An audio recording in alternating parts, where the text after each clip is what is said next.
आपने ऐसा विधायक जिताए हैं, गोगल्स पहनकर नहीं घूमेगा, पैदल जनता के बीच में जाएंगे और जनता के दुख दर्द और समस्या को सुनेंगे।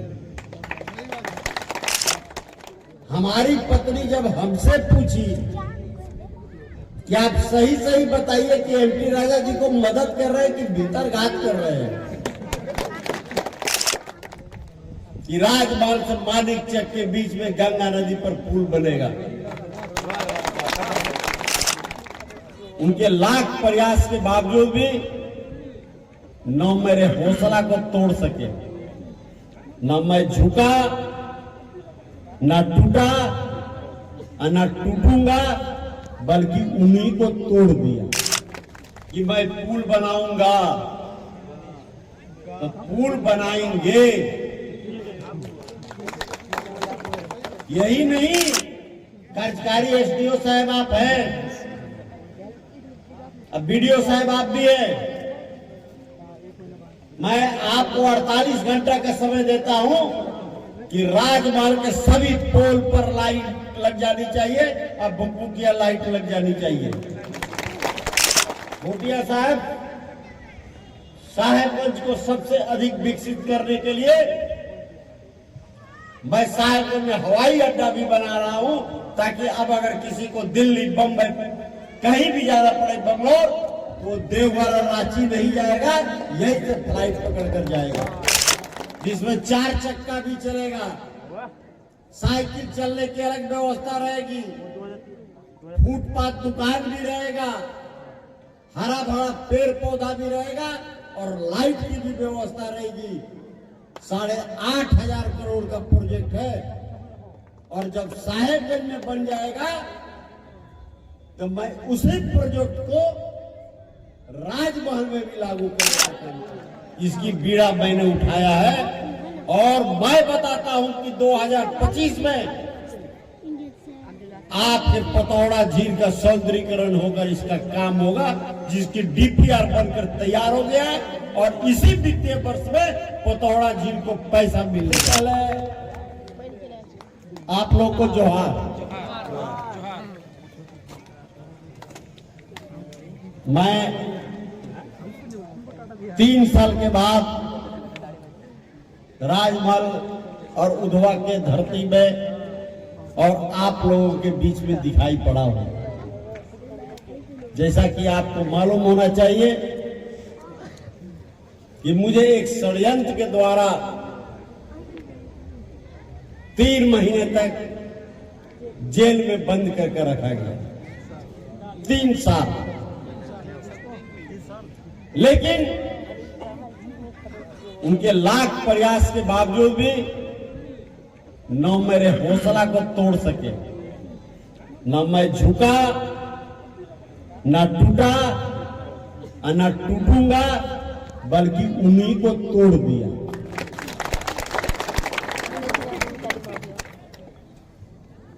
बात सही है।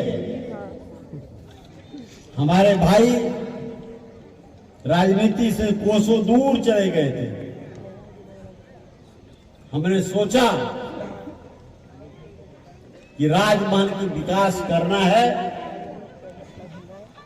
राजमहल को फिर से झंडा बुलंद करना है। हेलो, मैंने व्यक्तिगत अनुरोध किया, ये तैयार नहीं हो रहे थे, प्रोग्राम नहीं है राजमहल, लेकिन काफी समझाने के बाद इन्होंने तैयार होकर चुनाव लड़ा। मंच पर उपस्थित हमारे जिला के जुझारू पुलिस कप्तान अमित जी, हमारे भाई विधायक माननीय एमपी राजा जी,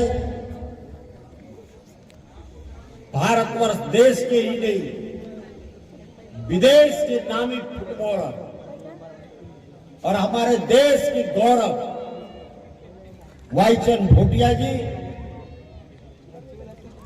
पर्यटन के क्षेत्र में काम करने वाले राजा बसु जी, डीएसपी साहब,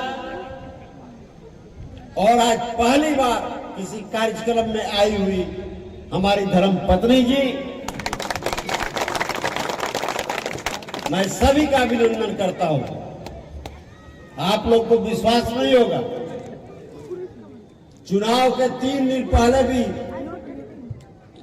हमारी पत्नी जब हमसे पूछी कि आप सही सही बताइए कि एमपी राजा जी को मदद कर रहे हैं कि भीतर घात कर रहे हैं,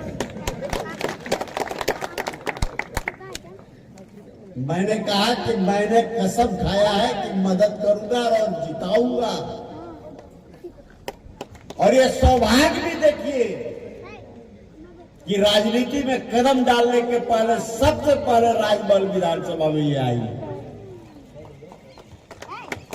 सबसे पहला कदम डाले। आपको याद होगा जेल जाने के 3 साल पहले मैंने 2 फरवरी में दुमका में आहूत किया था कि राजमहल से मानिक चक के बीच में गंगा नदी पर पुल बनेगा। ये मेरी दुर्भाग्य है या आपकी दुर्भाग्य है कि मैं जेल चला गया, नहीं तो काम शुरू हो जाता। ये कैबिनेट से पास होकर केंद्र सरकार के पास चला गया है। आधा पैसा झारखंड सरकार और आधा पैसा झारखंड सरकार और आधा पैसा बिहार भारत सरकार देगा। मैं आपको वादा करता हूं कि 2030 के जब चुनाव में आऊंगा तो मानिक चक और राजमहल के बीच में गंगा नदी पर पुल बनने का काम शुरू हो जाएगा।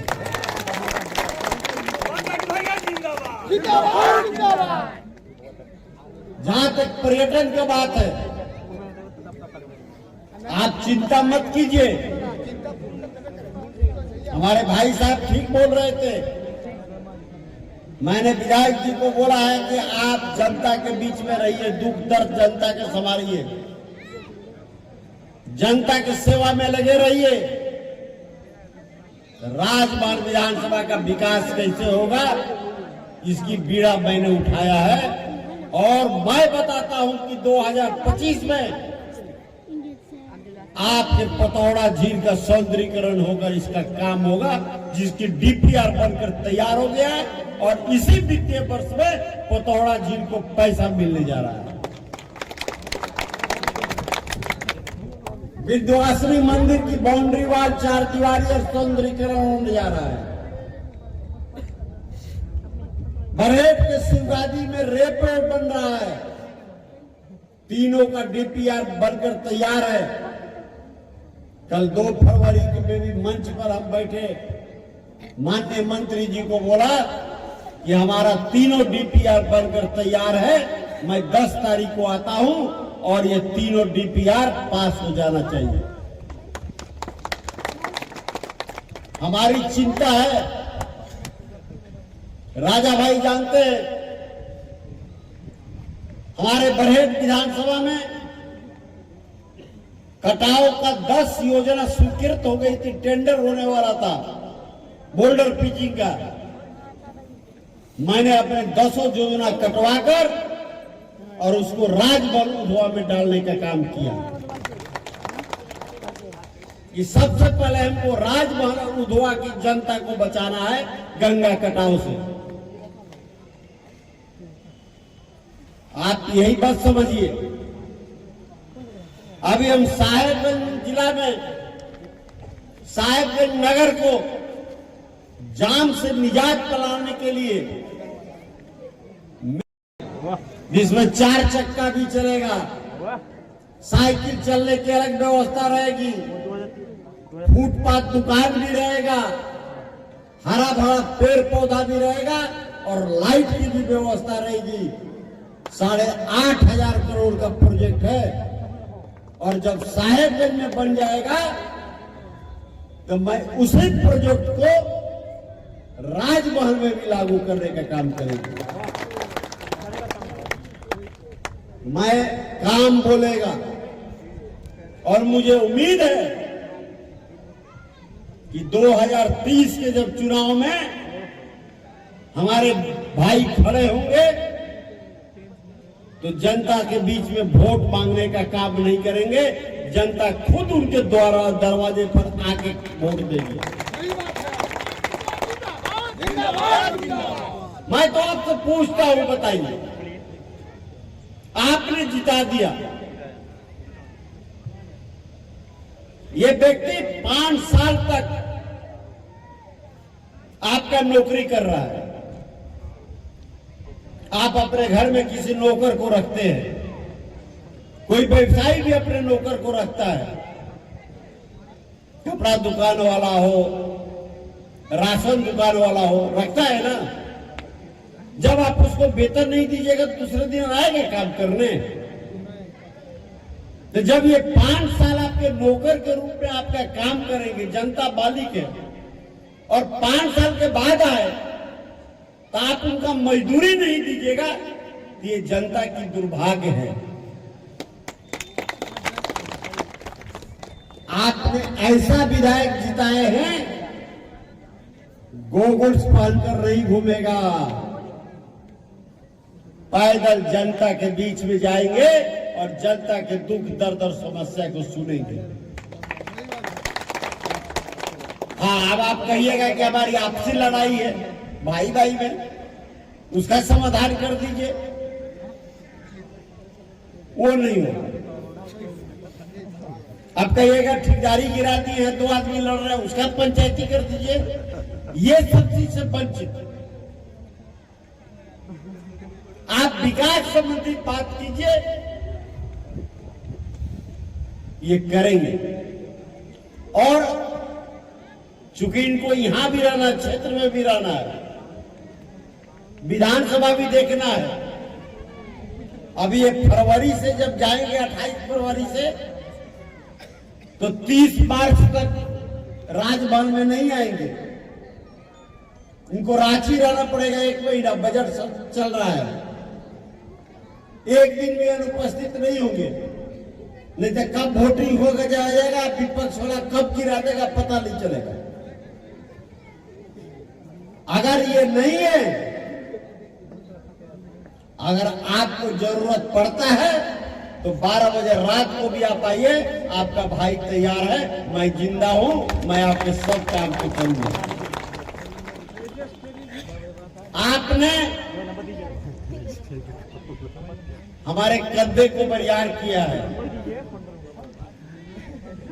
एक भाई को देकर आपने मेरे कंधे को बरियार किया है। मुझे याद है कि मैं गरज कर बोला था कि मैं पुल बनाऊंगा, तो पुल बनाएंगे। यही नहीं, भोटिया साहेबगंज को सबसे अधिक विकसित करने के लिए मैं साहेबगंज में हवाई अड्डा भी बना रहा हूं, ताकि अब अगर किसी को दिल्ली, बंबई कहीं भी जाना पड़े, बंगलोर, वो देवघर और रांची नहीं जाएगा, यहीं से फ्लाइट पकड़ कर जाएगा। उसका भी काम हो गया है, जमीन चिन्हित हो गई है, जमीन खरीदा रहा है। अभी आप साहेबगंज में जाइए, घाटी से लेकर पूरा साहेबगंज लाइट से चकाचौंध है, सब पुल में भुकभुकिया लाइट भी जल रहा है। कार्यकारी एसडीओ साहब आप हैं, अब बीडीओ साहब आप भी हैं। मैं आपको 48 घंटा का समय देता हूं कि राजमार्ग के सभी पोल पर लाइट लग जानी चाहिए और भुकभुकिया लाइट लग जानी चाहिए।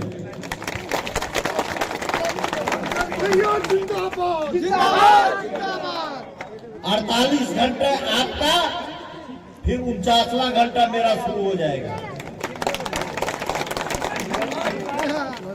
आपको पैसे की कमी है, आप बात कीजिए, पैसे की व्यवस्था मैं कराऊंगा सरकारी, लेकिन सभी पोल पर लाइट और भुकभुकिया लाइट जैसे साहेबगंज में लपेटा हुआ है, चकाचौंध कीजिए राजमहल की नगर पालिका के।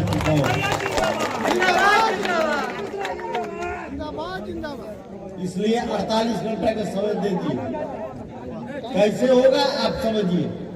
दिक्कत है, परेशानी है, आप हमसे बात कीजिए, आपकी समस्या को मैं समाधान करूंगा। अभी हमारे भूटिया साहब बोल रहे थे कि एक बहुत बड़ा स्टेडियम होना चाहिए, भव्य स्टेडियम होना चाहिए। भूटिया साहब एक नहीं, इस जिला में 5 स्टेडियम स्वीकृत है। लेकिन दुर्भाग्य तो ये है कि कोई खास माल है, कोई दानपत्तर है, कोई गोचर है। हमारे माननीय विधायक राजमहल जी के बैठे हुए एमपी राजा जी,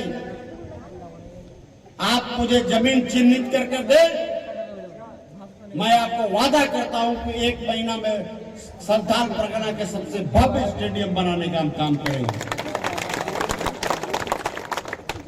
हमारे जिला में 5 स्टेडियम स्वीकृत पड़ा हुआ है भूटिया साहब, लेकिन